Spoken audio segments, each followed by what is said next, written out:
Hola chicos, chiques, chicos y como se autoperciban ustedes, vamos a empezar con el capítulo 3 de Leamos el Código Civil, en donde yo leo el Código Civil. En este episodio nos vamos a topar con los primeros artículos derogados de esta maravillosa obra llamada Código Civil, que es el gran problema que tiene esta obra para ser estudiada, que está muy mega manoseada. Ha tenido tantas modificaciones con el transcurso de las épocas que muchas cosas que el código originalmente tenía una armonía interna las ha perdido, lo que dificulta bastante su estudio. ¿Ya? La mayoría de las cosas que se derogaron de la cosa de ahora provienen de la ley 19.585, que es la que terminó con la diferencia entre los hijos legítimos e ilegítimos en Chile. Pues si ustedes no lo sabían, hace no más de unos 30 años, hace menos, en Chile se distinguía entre los hijos legítimos y los hijos ilegítimos, el hijo natural, etcétera. Básicamente los hijos eh, de familia tradicional eran los que tenían más derechos a acceder a herencias, bienes y otro tipo de cosas. Era una distinción bastante odiosa que con mucha combate legislativo se pudo derogar recién en los años 90, o sea, no tiene menos de 30 años.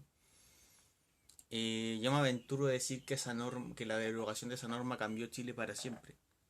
Pero Chile era una sociedad muy clasista ya porque el mismo modelo cultural estaba reforzado por ley. De hecho, voy a leer los artículos originales. Cuando estén derogados en el código, voy a leer el artículo original para que ustedes se hagan la idea de lo aberrante que era el articulado. ¿Ya? Así que empezamos el capítulo 3 con esa pequeña advertencia. ¿Ya? Acuérdense que esta es mi interpretación personal de los artículos, por tanto lo que yo diga acá, las aberraciones que yo digo son a título personal.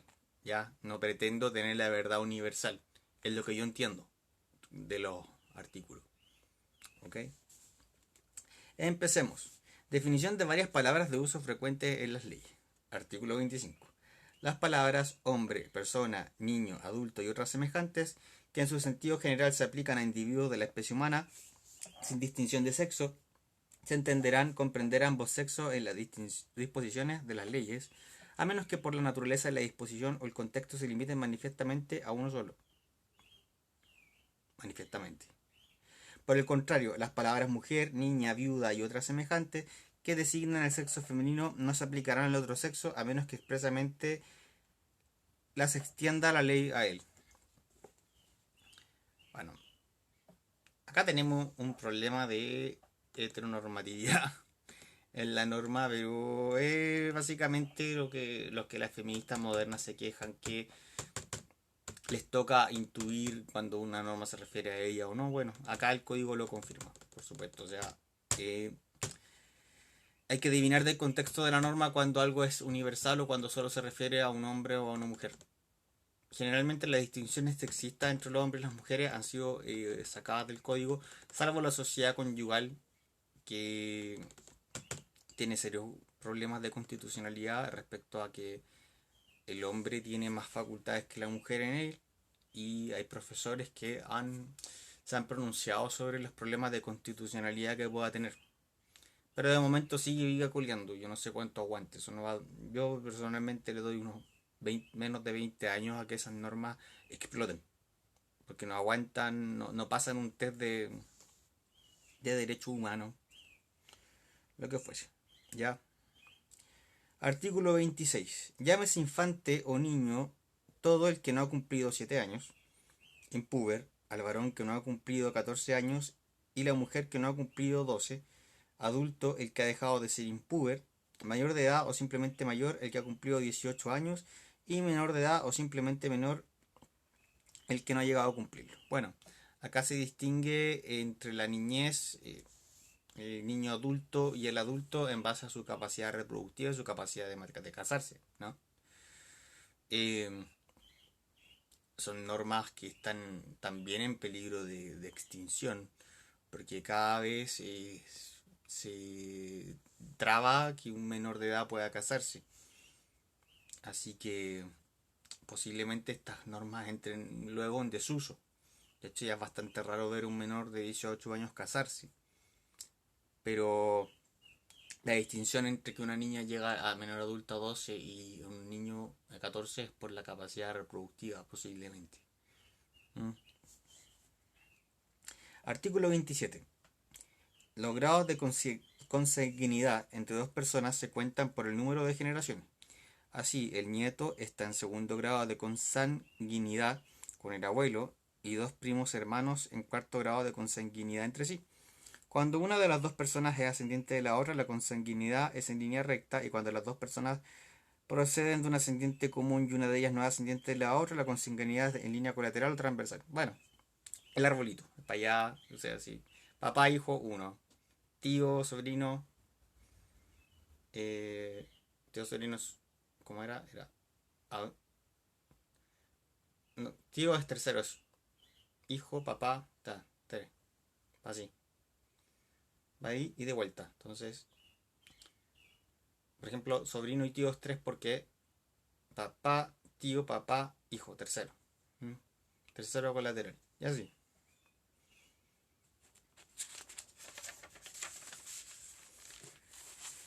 Artículo 28. Parentesco por consanguinidad es aquel que existe entre dos personas que descienden una de la otra o de un mismo progenitor en cualquiera de sus grados. Parientes consanguíneos son los que descienden de algún ancestro común, sea un abuelo, un padre, un tatara abuelo. Ya. Acá, artículo 29. Derogado. Este artículo fue derogado por el Diario Oficial el 27 de octubre de 1998 por la ley 19.585, que es la que pronunciamos sobre los hijos filiativos y no filiativos. Spoiler, le advierto que posiblemente diga una aberración y que una aberración. Vamos a leer el artículo 28 original. Parentesco legítimo de consanguinidad es aquel en que todas las generaciones de que resulta han sido autorizadas por la ley, como el que existe entre los primos hermanos, hijos legítimos de dos hermanos, que han sido también hijos legítimos del abuelo común. Conche tu madre. Imagínate esa weá. El Estado de Chile revisaba que si todos los parientes descendían de un matrimonio legítimo y le otorgaba efectos a eso, o sea, a una relación que tus abuelos tuvieron y tus abuelos estaban casados, como que efectivamente eras pariente legítimo y tenías derecho a ciertas cosas patrimoniales en base a lo que hicieron tus abuelos hace 30 años, 40 años. Conche tu madre. Después preguntan por qué los cuicos se casan entre ellos. Estas normas. Está totalmente derogada, con una felicidad, descorcho, champaña que hayan podido derogar esta cuestión. Pero esta norma lo que hacía era reforzar el clasismo que había en Chile. ¿Mm? Por tanto, es muy bueno que se haya derogado. Ya. Artículo 30. Derogado también por la 19.585. Estas normas están derogadas hace menos de 30 años. ¿Ya? Artículo 30. La legitimidad conferida a los hijos por matrimonio posterior de los padres produce los mismos efectos civiles que la legitimidad nativa. Así, dos primos hermanos, hijos legítimos de dos hermanos que fueron legitimados por el matrimonio de sus padres, se hallan entre sí en el cuarto grado de consanguinidad transversal legítima. ¿Ya? Me quedó claro. O sea, mismo comentario que el artículo anterior. ¿Qué te importa que haya hecho el tatarabuelo, el tío abuelo del weón para ver si los primos son legítimos entre sí? Fuck you. Ya. Bueno, el artículo 31 no está derogado. Dice: el parentesco por afinidad es el que existe entre una persona que está o ha estado casada y los consanguíneos de su marido o mujer. La línea de grado de afinidad de una persona con su consanguíneo de su marido o mujer se califican por la línea de grado de consanguinidad de dicho marido o mujer con el dicho consanguíneo. Así, un varón está en primer grado de afinidad en la línea recta con los hijos habidos por su mujer en anterior matrimonio, y en segundo grado de afinidad en la línea transversal con los hermanos de su mujer. Bueno, uno es pariente de... pasa a ser pariente político o sea, pariente afín de las personas con las que uno se casa. Por tanto, hay ciertos efectos jurídicos y restricciones respecto a lo que puedes hacer con esos parientes. O sea, si tú te casas, bueno, tú con tu cuñado, con tu suegra, y se producen efectos jurídicos que cuando vean familia tienen que tenerlo en cuenta. Y esos vínculos a veces no siempre se disuelven. O sea, generan efecto. Eh, no estoy seguro, pero creo que el acuerdo de unión civil también produce esos efectos. Por tanto, es un matrimonio sin apellido, finalmente. Ya. Artículo 32. Derogado también por la ley 19.585. Vamos a ver qué aberración dice esta tontera. Artículo 32. Es afinidad ilegítima la que existe entre una de dos personas que no han contraído matrimonio y se han conocido carnalmente, y los consanguíneos legítimos o ilegítimos de la otra, o entre una de dos personas que están o han estado casadas y los consanguíneos ilegítimos de la otra. Afinidad ilegítima. Estamos estudiando el... Hola Vanessa, estamos estudiando el título 5 del artículo 1, definición de varias palabras del uso frecuente de las leyes, y los artículos que están derogados por la 19.585, que en el fondo son los artículos que se derogaron en 1998. O sea, lo que está diciendo el artículo 32 derogado es que tú eras afín ilegítimo. Había una afinidad ilegítima entre las personas, entre una o dos personas que no han contraído matrimonio y se han conocido carnalmente. Tú pasabas a ser pariente por afinidad ilegítima de aquellos con los que te acostaste. Imagínate ese grado de... Voy a leerlo bien porque me parece espantoso. ¿Cómo?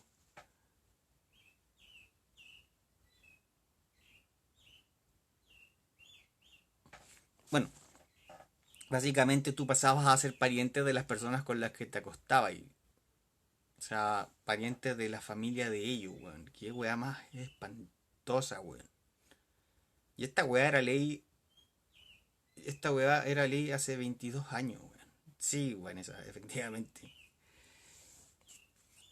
O sea, cuando tú pensás que Chile es un país súper progresista, estas normas regían hasta hace 22 años, ¿no? Hace menos de una generación que cambió esa norma. Y por tanto el matrimonio antes era más opresivo de lo que es ahora. Era bastante más opresivo y como que la sociedad giraba en torno a ese contrato, más que ahora. Ya, artículo 33. Tienen el estado civil de hijos respecto de una persona aquellos cuya filiación se encuentra determinada de conformidad a las reglas previstas por el título 7 del libro 1 de este código. La ley considera iguales a todos los hijos. Este artículo fue agregado por el 19.585 y generó la igualdad en todos los hijos. Todos los hijos son iguales en Chile. Independiente de la casta, de si es hijos de un matrimonio o no. Un gran logro que se hizo en los 90. Ya. Ahora vamos a leer el artículo 34 que está derogado el 10 de enero de 1884. O sea, esta hueva tiene... Este artículo debe ser espantoso. La computación de los grados de parentesco según los artículos precedentes no se aplica a los impedimentos canónicos para el matrimonio. Bueno, hace 2 siglos regía el derecho canónico para casarte. Todavía regía para matrimonio. Ustedes se acuerdan del tema de las leyes laicas. Bueno, gracias a eso la iglesia perdió la regulación del matrimonio. Un gran logro para la civilización. Muy bien. Ya. Artículo 35, también derogado. Y este está derogado por el... Este está derogado por la ley 19.575. Se llaman hijos legítimos los concebidos durante el matrimonio verdadero o putativo de sus padres que produzca efectos civiles y los legitimados por el matrimonio de los mismos posterior a la concepción. Todos los demás son ilegítimos. Bueno, hay una distinción entre los hijos legítimos y los hijos ilegítimos en base a si los padres eran casados o no eran casados. Ya, 36 derogado. Los hijos ilegítimos son o naturales o de dañado ayuntamiento o simplemente ilegítimos. Se llaman naturales en este código los que han obtenido el reconocimiento de su padre o madre o ambos otorgado por instrumento público. Se llaman de dañado ayuntamiento los adulterinos, incestuosos y sacrílegos. O sea, no bastaba con que Chile dijera que tú eras un hijo ilegítimo. Aparte distinguía qué clase de hijo ilegítimo era. Y como que fuera un Pokémon. Así como, no, tú eres un hijo de dañado untamiento. O sea, eres hijo de un incesto. O eres un hijo sacrílego concebido en el pecado. Y por tanto tus derechos civiles valen menos porque naciste en el pecado y por tanto tus derechos civiles valen mucho menos.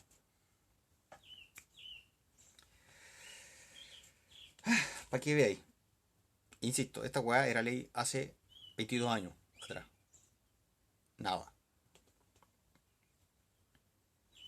Artículo 37. La filiación de los hijos puede no encontrarse determinada respecto de su padre, de su madre o ambos. Artículo 38, que es derogado. 38 y 39, que están derogados el 2 de diciembre de 1935, que dicen: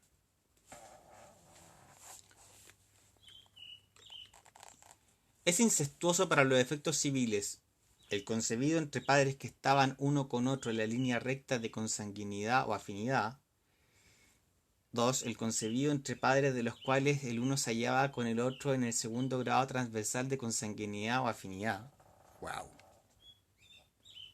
Wow, se regulaba eso, weón. 3. El concebido entre padres de los cuales el uno era hermano de un ascendiente del otro. Tío y sobrino. Sí, a los Targaryen. La consanguinidad y afinidad de que se trata este artículo comprende la legítima y la ilegítima. Wow. Me impresiona, o sea, se daba para que el código llegue a regular hijos de abuelos con padres, o sea, de padres hijos y hijos de entre hermanos, hijos entre tío y sobrino. Eso se regulaba, porque pasaba, se daba eso.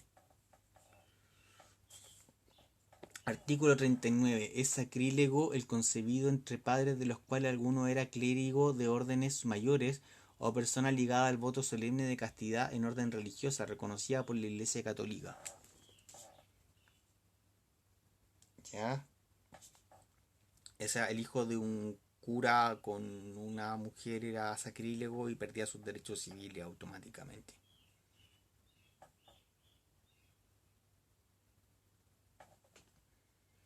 ¿Cómo habrá sido de espantoso el código, esta cuestión que la derogaron en el año 35? Ya, bueno, en fin, está impactado. Ya, en fin. Artículo 40, derogado el año 98. Dice, las denominaciones de legítimos, ilegítimos, naturales y las demás que según las definiciones precedentes se dan a los hijos se aplican correlativamente a sus padres. ¿Ya?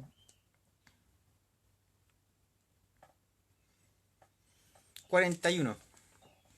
Los hermanos pueden serlo por parte de padre y de madre y se llaman entonces hermanos carnales, o solo por parte de padre y se llaman entonces hermanos paternos, o solo por parte de madre y se llaman entonces hermanos maternos. Nada que decir, eso afecta en el tercer orden sucesorio. Si son medio hermanos o son hermanos, como que afecta. Afecta cuánto heredan. Si hay un conjunto medio hermanos con hermanos, como que hay diferencias con las masas. Y otros efectos civiles, como citación a pariente y etc. Artículo 42. Dice: en los casos que la ley dispone que se oiga a los parientes de una persona, se entenderán comprendidos en esa denominación el cónyuge de ésta y sus consanguíneos de uno y otro sexo, mayores de edad. A falta de consanguíneos en suficiente número, serán oídos los afines. Serán preferidos los descendientes y ascendientes a los colaterales y entre estos los de más cercano parentesco. Los parientes serán citados o comparecerán a ser oídos verbalmente en la forma prescrita por el Código de Enjuiciamiento.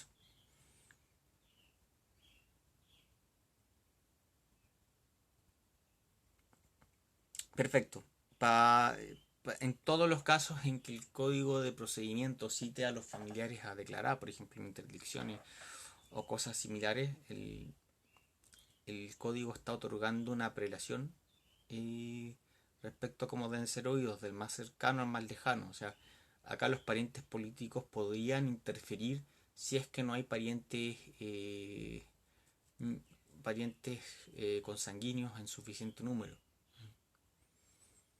Por tanto, es una norma bastante interesante que te puede resolver vacíos o situaciones en las que no hay parientes como que se están haciendo cargo. ¿Mm?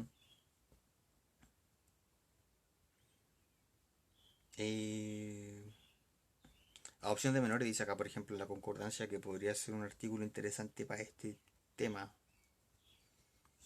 ¿Ya? Dice, artículo 43. Son representantes legales de una persona, el padre o la madre, el adoptante y su tutor o curador. ¿Ya? Cuando hay un menor de edad ahí, o cuando hay un interdicto, estas personas son su... Bueno. Artículo 44, un clásico. La ley distingue tres especies de culpa o descuido. Culpa grave, negligencia grave, culpa lata es la que consiste en no manejar los negocios ajenos con aquel cuidado que aún las personas negligentes y de poca prudencia suelen emplear en sus negocios propios. Esta culpa en materia civil equivale al dolo.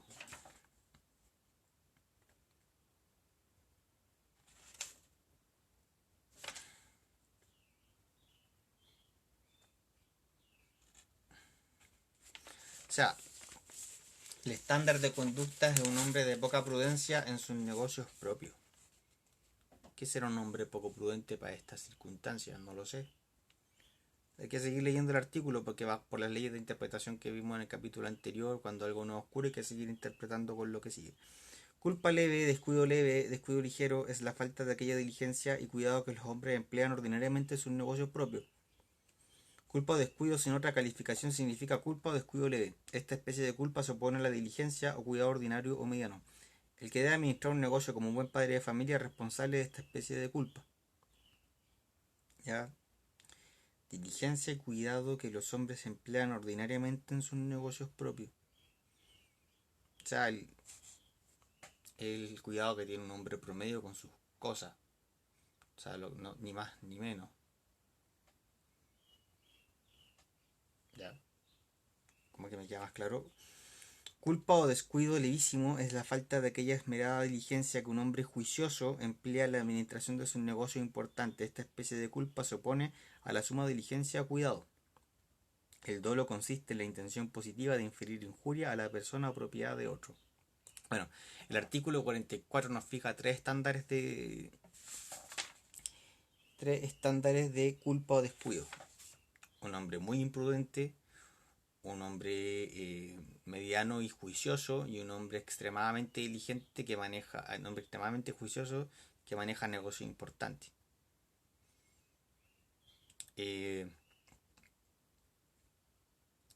Dependiendo del caso se va a fijar qué estándar es y por el general del medio el que fija todo lo demás.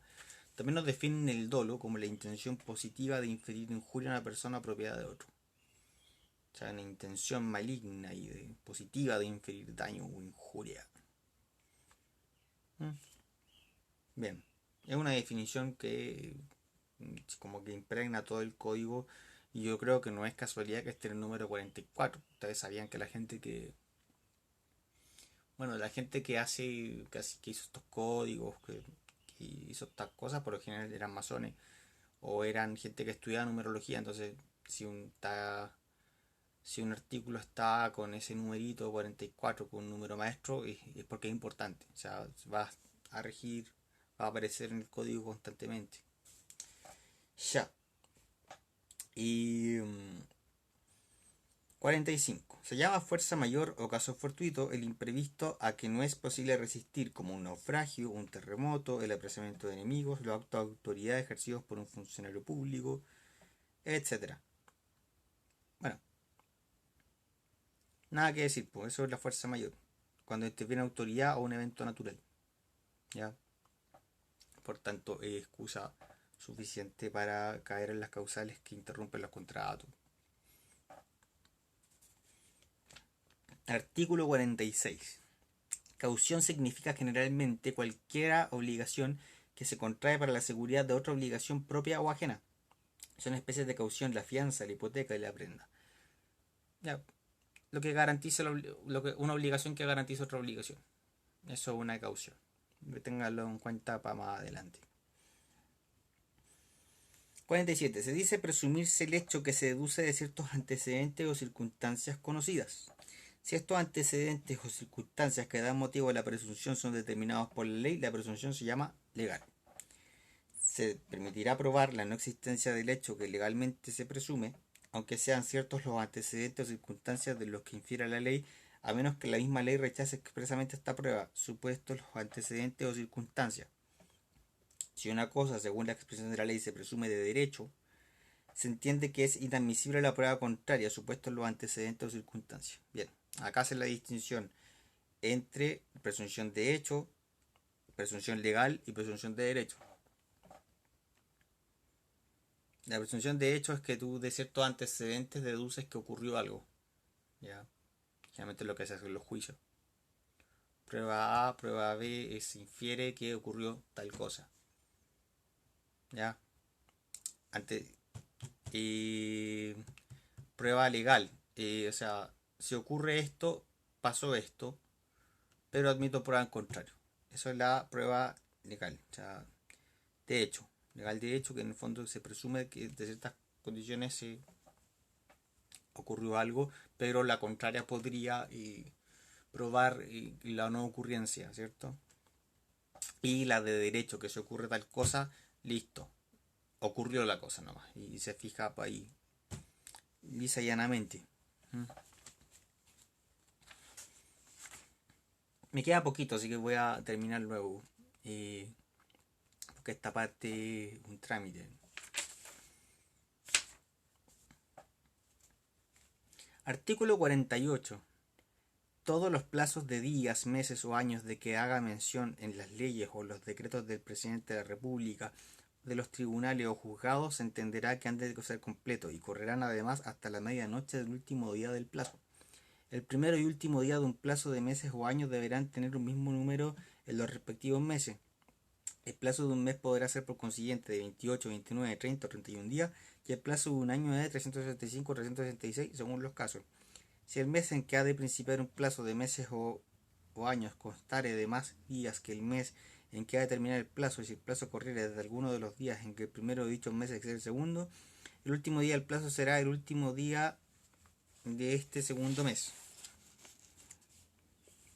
Se aplicarán esta regla a las prescripciones, a las calificaciones de edad y en general a cualquiera plazos o términos prescritos en las leyes en los actos de las autoridades chilenas, salvo que en las mismas leyes o actos se disponga expresamente otra cosa. Bueno, esta es la regla general que rige los plazos.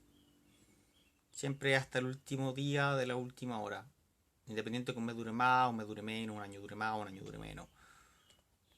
O una estación también, ¿por qué no? Cuando termine el otoño. Qué buen hecho. Cuando termine... Hay una interesante, por ejemplo, cuando termine el estado de catástrofe, con el de COVID, por ejemplo.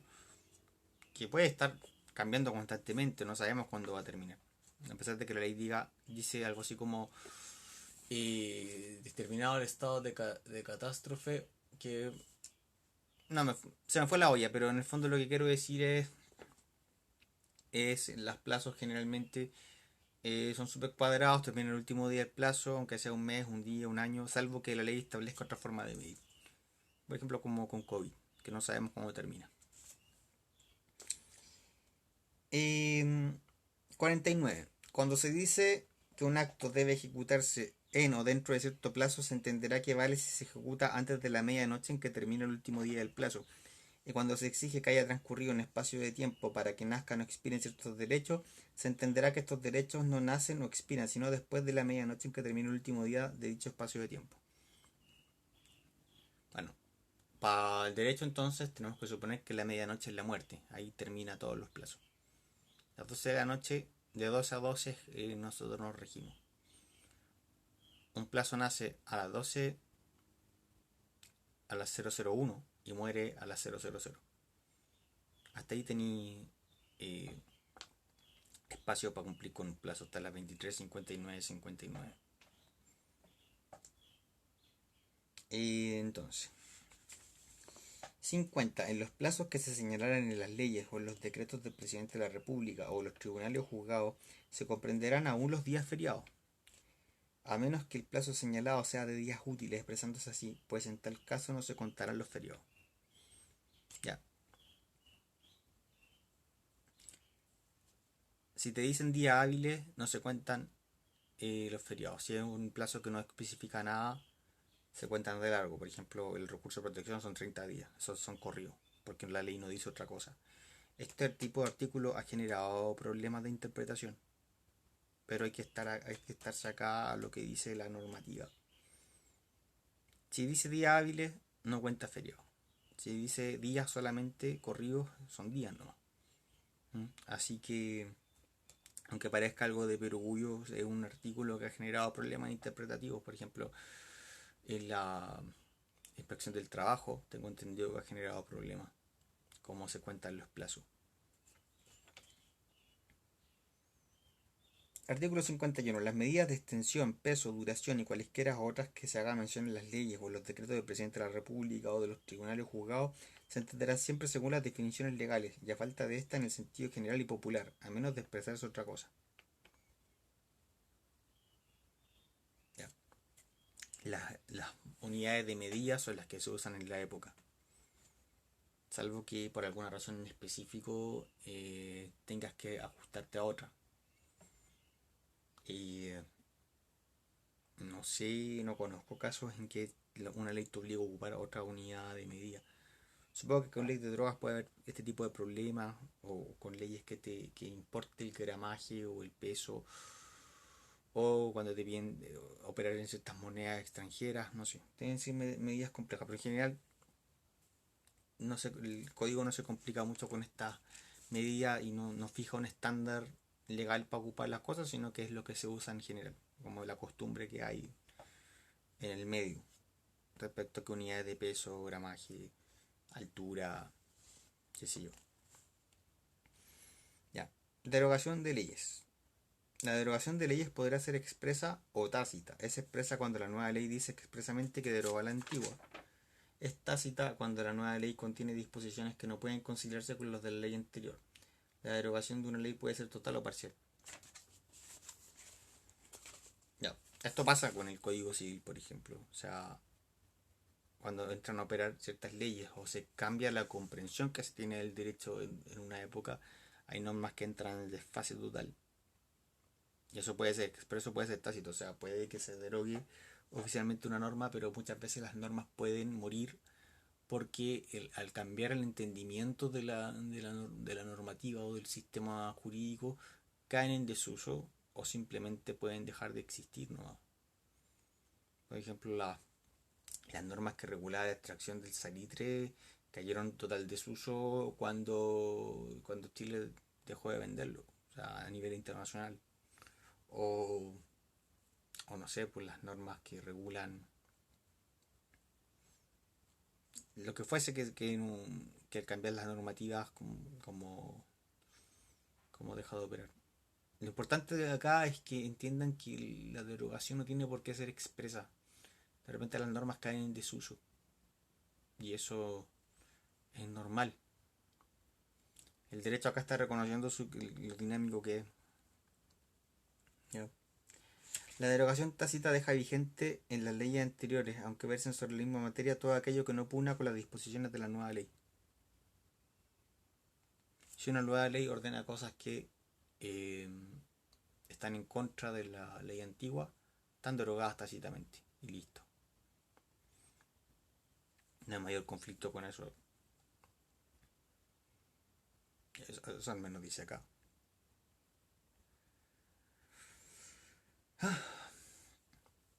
Conclusiones. ¿Y qué puedo decir de esto? Bueno, creo que este capítulo, o sea, esta parte del articulado nos hace ver el conflicto, lo difícil que es estudiar el Código Civil, eh, porque empieza a dejar evidencia de toda la derogación y manoseo que ha habido a través de los años respecto a la normativa, sobre todo lo que regula a personas, que ha habido una fuga de la regulación de personas hacia la constitucionalización u otras áreas del derecho. Y respecto a los plazos, vemos lo práctico que es o sea, los plazos, los pesos y ese tipo de cosas. Vemos que el código toma decisiones bastante pragmáticas que han permitido que rijan y duren en el tiempo. Ya con eso termino el día de hoy y ya estamos en el libro 1 de las personas, que da para hablar y hablar y hablar y hablar. Oye, gracias por la sintonía y por pesar de la hora, son como las 4:30 de la mañana, por verme y muchas gracias por el interés.